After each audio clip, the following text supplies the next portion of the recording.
Ed here with the Digital Digest, and today I wanted to share a quick comparison between the Sony a7R5 on the right and the A1 on the left. Now, the first thing you need to know is pricing, because there's a huge difference. $6,500 body alone with the A1. It is a 2-year-old camera, so I do anticipate we're going to see an A1 Mark II sooner than later, so keep that in mind. The R5 has been on the market for, approximately 6 months now. Maybe it's a little bit more, a little bit less. Either way, point is made. Close to a half year, $3,900 body alone, 60 megapixel sensor versus a 50 megapixel sensor, 10 frames per second versus 30 frames per second. But those 10 frames per second have the benefit of Sony's first AI unit in a camera, which means that frames per second count may be a third of the A1, but it is going to be smarter, more accurate, and just a whole host of capability that is vacant from the A1. But when it comes to raw power, the A1 just smashes the R5 because that 30 frames per second, the stacked sensor, all of its capability, it just makes it the best camera I've ever used, and likely anyone on this planet. And that's not to say that Canon and Nikon, especially Nikon, aren't coming up the line. They are. They're trying to make this sort of capability more affordable, and kudos to them for that. It doesn't mean they've made a better product.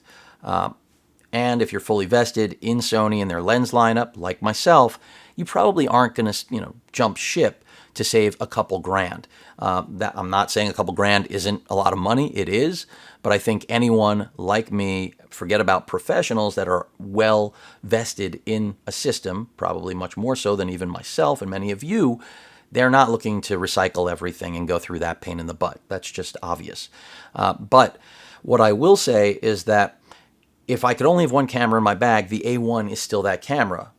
Do I wish that it had the AI processing unit? Of course. Do I wish that it didn't have the old school display on the back? Of course, because the R5's new display, I think, is going to be something we see across pretty much all Sony cameras. Not only does it, articulate, flip out so you can see yourself, but then it comes off the body. So this is the broadest range of motion we have ever seen from a Sony camera, and frankly, maybe from any camera. And that says a lot.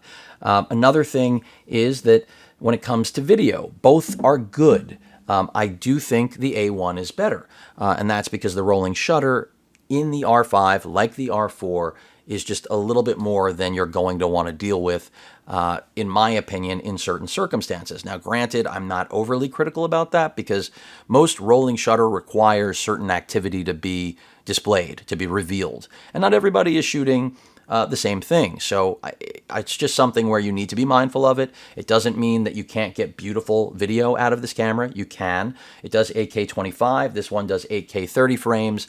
But what it boils down to is that neither is a video camera. To me, the A1, though, is the better video camera. Does that mean its focus system is better? On paper, the number of focal points on that sensor, obviously higher. It's very close, though, so that does give, and I would say the autofocus system of the A1 is slightly actually inferior, bear with me here, to the R5, simply because the R5 has that AI unit to assist the actual old, now it's old, hybrid system that every Sony camera focuses on. See what I did there? So yes, 30 frames per second versus 10, but as I've already stated, for every 10 shots the A1 shoots, you're not going to have as many keepers for every 10 the R5 shoots. And I should have said that at the top of the video because that's really the best way of thinking of it. In terms of other features, we have dynamic stabilization here, and it is a step in the right direction. There is more cropping associated with it. In turn, it's just one of those things where Sony's pitching this like we're going to not need a gimbal anymore, but that's not true. You're still going to need to throw the R5 on a gimbal for truly stabilized video. So regardless of what anybody tells you, keep that in mind. When it comes to essentially all of the technological updates, there's a lot to be said for what the R5 brings to the table. Yes, when the A1 launched, it rewrote the game. And now that the R5 has these new elements, we're probably going to see a lot of them. For example, even the mode dial on this, on the R5 right here, the stacked mode dial, I think is a great new addition. to the camera. Let's see if I can get it in focus. My FX3 struggling there, but now you see it perfectly. And so basically just really quick access to switch between still, video, and S&Q. And I think this is something we've all been waiting for a long time. So smart to do it. That's something we're likely going to see transition, I think, to all of Sony's cameras over time, but not a crazy amount of change on the body beyond that. Yes, a little bit beefier, but that's pretty much it. It did finally incorporate Compact Flash Express Type A into the scene, something, of course, that the A1 has. And we do have other, again, I'm going to keep saying nuanced benefits of the R5, but if you're talking about, what should drive your decision to be thinking about A1 versus R5, I mean, clearly budget, I think, has to be first. And if you buy the R5, you're going to have quite a bit of headroom. At least you're going to get one lens you really want, right? At least one, possibly two, depending on what you're looking for. Non-Sony, I'm going to say. Whereas with the A1, you're starting at $6,500 out the door, which I do think for a 2-year-old camera, in spite of its prowess, is very expensive. I'm waiting to see this go on sale. Now, if it were to go on sale and dip down to about $1,000 less, then this becomes a much trickier comparison, because it's not as simple as me saying, well, the A1 just technologically outside of the AI unit just can run circles around the R5 because of its just how fast it is with the stacked sensor design. And that is an inherent advantage, just like the R5 has the AI unit, which is an inherent advantage. The difference in megapixels, I will say now, not impressive. Yes, the R5 will get you more resolution, the extra 10 megapixels, and even has more modes that it can encompass with the still system. However, the 50 megapixel sensor in the A1 is far from being a slouch, and I would wager to all of you that the difference between them is so minimal that's why the R5 is so popular. It's just that good of a camera. And the A1, at least in terms of a resolution standpoint, certainly doesn't best it. It's all about speed that does best it, and less rolling shutter.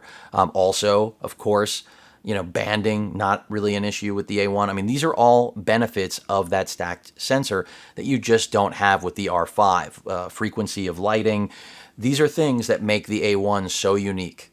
And of course, if you like to shoot with the electronic shutter, the A1 to me is still the better obvious solution, and that's again inherent because of that sensor, the stack sensor design.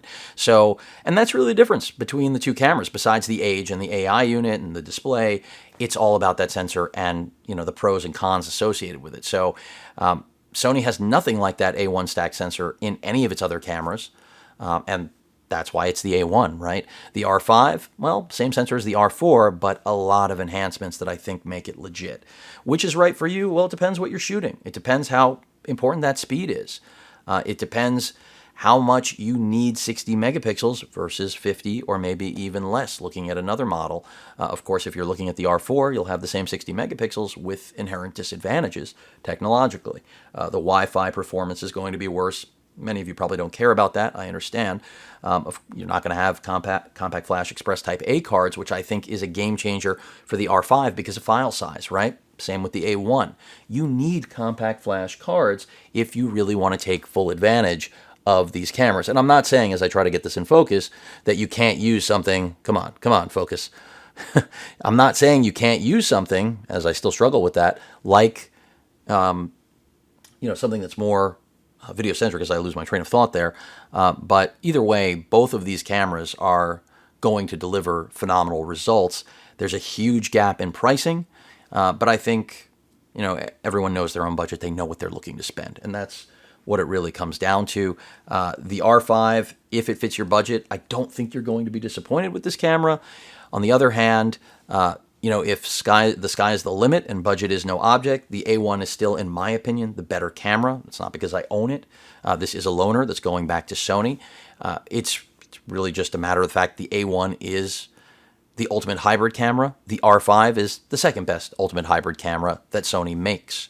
So these are all the things you need to take into account. If you're looking to shoot solely still images, I think you're going to be incredibly happy with the R5. If you're looking to do hybrid, you'll still be really happy with it. But again, it depends how much. To me, as I've stated, the A1 is the better video camera, but it doesn't have the AI advantages, and there are so many. I mean, this thing is able to detect, pretty much anything, identify it, and understand whether or not you want it in the shot. The A1 can't do that. The A1's just incredibly fast to autofocus and track what you want, but it doesn't have a brain to back that up. The Mark II certainly will. So that pretty much rounds things out.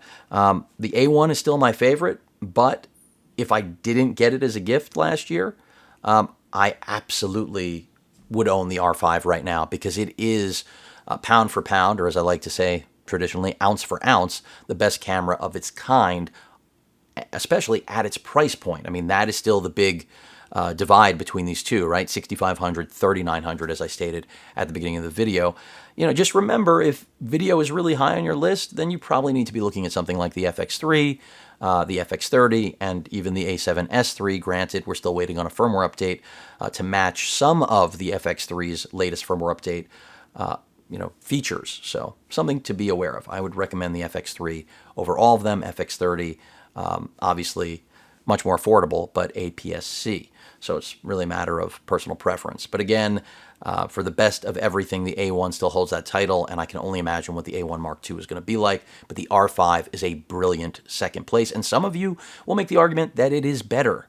And I'd like to hear why. It's a matter of personal preference and use case scenarios. But for me, the A1 was just magnificent to have while traveling. It's just, I'd love to tell you I take a lot less gear.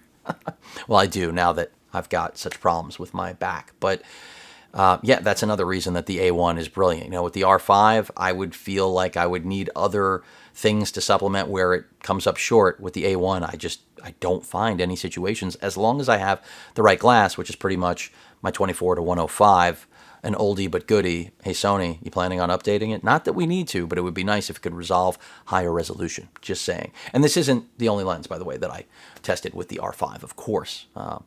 But that pretty much rounds things out. Both are great cameras. The A1 is still my main squeeze. Any questions or comments, please feel free to post them at that like button.